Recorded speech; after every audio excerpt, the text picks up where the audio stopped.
Tesla China continues Q3 push with another monster batch of exports. August 13, 2022. A recent set of videos and photographs taken at the Shanghai South Port Terminal suggests that Tesla China's immense Q3 push to export as many vehicles as possible is well underway. As could be seen in the images and footage, another massive batch of Teslas is about to be shipped from China, a good portion of which will likely be delivered to right-hand drive countries. The photos were shared by longtime Tesla watcher Wu Hua, who has been following the development and build-out of Gigafactory Shanghai since its earliest days. In a post on YouTube, the drone operator mentioned that some of the Model Y spotted in his recent flyover were likely vehicles intended for the Australian market. Interestingly enough, there was reportedly another batch of Tesla exports that left the port last week. The vehicles in the recent sighting appeared to be right-hand drive variants as well, suggesting that the all-electric vehicles spotted in the port were for markets like Australia. The recent batch of Tesla exports at the Shanghai South Port Terminal shows that Tesla China is still pushing Q3 exports for now. This echoes the company's strategy last month when an estimated 7,000 Teslas were spotted in the location waiting to be shipped abroad. Similar to the recent sighting, last month's fleet of Teslas was massive, covering a good portion of the port. Tesla China's focus on exports for now goes in line with a strategy previously outlined by Elon Musk. Gigafactory Shanghai currently serves as the company's primary vehicle export hub, which means that key regions such as Europe and Asia receive the majority of their Model 3 and Model Y from Tesla China. With this in mind, Tesla China tends to focus on vehicle exports in the first half of a quarter before shifting its resources to the domestic market in the latter half. Considering that Gigafactory Shanghai's operations were slowed down last month amidst the company's efforts to upgrade the plant's Model Y and Model 3 production lines, it is no surprise that Tesla China is now ramping its Q3 exports. By the final weeks of August, Tesla China would likely shift its focus on meeting the demand for its vehicles in the domestic Chinese market. Source reposted and summarized from Simon Alvarez at Tesla RT. My take: the Shanghai factory is really rocking now. Tesla Fremont plant is abuzz with activity as nearby construction goes underway. August 13, 2022. Elon Musk recently noted on Twitter that the Tesla Fremont team is kicking butt. A recent drone flyover of the Tesla Fremont plant suggests that this is indeed the case, as the entire complex looks abuzz with activity. New construction nearby also hints at a potential expansion of the Fremont facility. For the longest time, the Fremont factory was Tesla's only vehicle production facility. This is no longer the case today, with Giga Shanghai outproducing the factory and Giga Berlin and Texas ramping their respective outputs. This does not mean to say that the Tesla Fremont plant will be significantly left behind anytime soon. However, as it is still being improved by Tesla, Elon Musk hinted as much during the Q2 2022 earnings call when he noted that the California-based plant hit new production records in June 2022. This was especially impressive for the Fremont plant, as the facility was already the most productive car factory in the United States prior to its latest milestone. Back in January, the Fremont factory was already outpacing 70 other car plants across the country. A recent drone flyover of the Tesla Fremont plant shows a glimpse at just how much activity goes on in the complex. Vehicles could be seen being kept in several areas of the complex, and numerous car carriers could also be seen at the site, just waiting to haul EVs away from the logistics lot. The recent flyover, more than anything, shows just how busy Tesla is in its operations.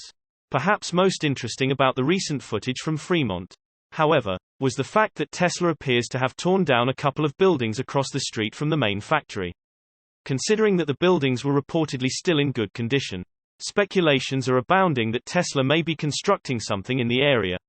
Elon Musk hinted at such activities in March, when he told KISS member Gene Simmons that Tesla is considering an expansion to the Fremont factory. Interestingly enough, Tesla did file a building permit for main foundation and utilities, new foundations, compressed air drops, electrical drops and network drops in February, suggesting that the company intends to construct a new facility in the area. A revision to the building permit was filed by Tesla earlier this month. Tesla's Fremont facilities are not as optimized as Gigafactory Shanghai, Berlin, or Texas, but they host a variety of notable activities. Tesla's pilot production line for its 4680 cells is located nearby at Cato Road, and so is the company's seat factory. These, if any, highlight the idea that the Fremont factory is still a key component of Tesla's overall operations. Even if it gets outproduced, and possibly also outperformed, by its newer peers in Shanghai, Berlin, and Texas in the future. Source reposted and summarized from Simon Alvarez at Tesla RT. My take: Elon is always pushing Tesla to move ever forwards.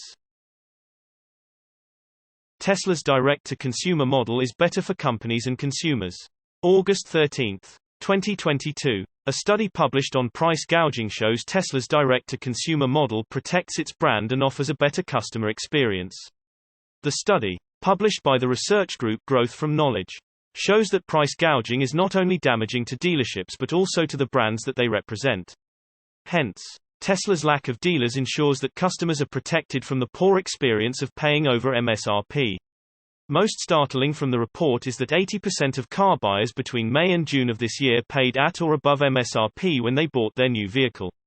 Of those who spent above MSRP, 31% would not buy from the same dealer again, while 27% would no longer buy from the same manufacturer. Alternatively, customers who paid at MSRP had a far better experience.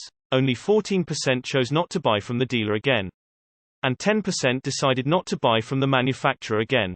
Researchers found 4 statistically significant poor experiences that many customers faced. Of those who paid above MSRP, 34% paid fees that they had never heard of.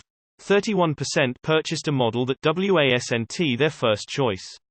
30% compromised on features they wanted.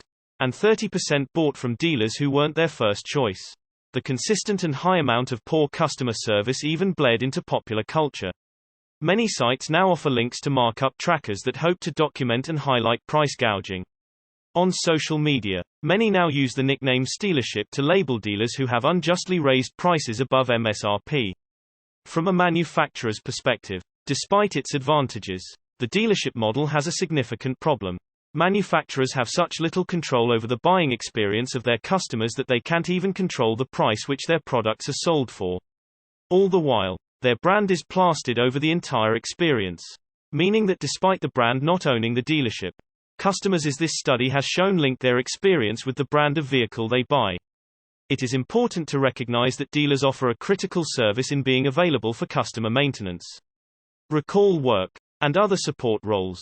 For instance, when a car buyer buys a Ford vehicle, they now have easy access to a vast dealer network that will, no matter where they live, be able to fix their vehicle, do important safety recall work, and even be open to them if their vehicle breaks down away from home.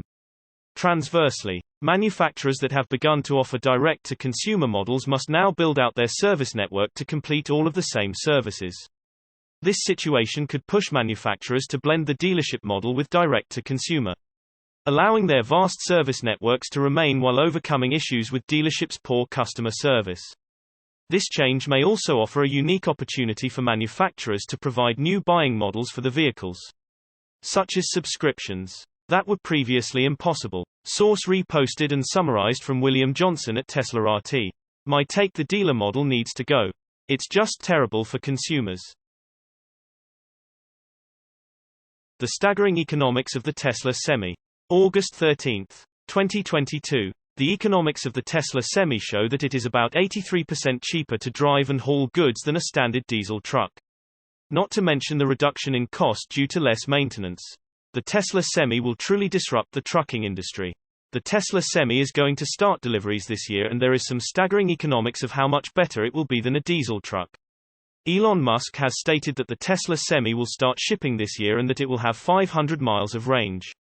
This is after many delays. But Tesla is finally ready to start delivering it to customers. In Elon's master plan, Part 2, he made reference to building an electric Semi. The first customer of the Tesla Semi is not known to the public yet. Some think it will be PepsiCo because they place an order for 100 electric Semi trucks. Tesla will build out mega chargers for the Tesla Semi in order to make sure it can charge quickly. If you look at average fuel prices and use the website for U.S. Energy Information Administration (EIA), you can see about how much it costs for a trip for a diesel truck on a highway per gallon of diesel fuel. This ends up being about $4.99. If you use a distance of 200 miles, you can do a calculation with a miles per gallon around 6 and come up with about 34 gallons at 5.9 miles per gallon. This is simply for the average diesel truck. With some simple math, you can take 34 gallons $4.99, which is $169.76 for the cost of fuel for that diesel truck. This equals about 85 cents per mile. The Tesla Semi, which is an electric truck, can take that same load and move it 200 miles. With electricity, you must think about it differently. We can use a 2 kilowatt-hours per mile usage for the Tesla Semi even though Tesla says the energy consumption is less than that. This will make calculating more simple. If you take 200 miles * 2 kilowatt-hours per mile, you get a total of 400 kilowatt-hours consumed. Tesla can also provide an energy cost of about 7 cents per kilowatt-hour. You can then take that 400 kilowatt-hours $0.07 per kilowatt-hour, which equals $28 total for the 200-mile drive. This is about 14 cents per mile. With this you get * a diesel truck trip at 200 miles is $169.76. * a Tesla Semi truck trip at 200 miles is $28. This is a savings of about 83%, and the Tesla Semi will have less wear and tear on its brakes. Less maintenance due to having no engine and oil changes, along with being a source of clean energy. Source reposted and summarized from Jeremy Johnson at Talk News. My take: this is a no-brainer. The Tesla Semi with crush all the old diesel trucks.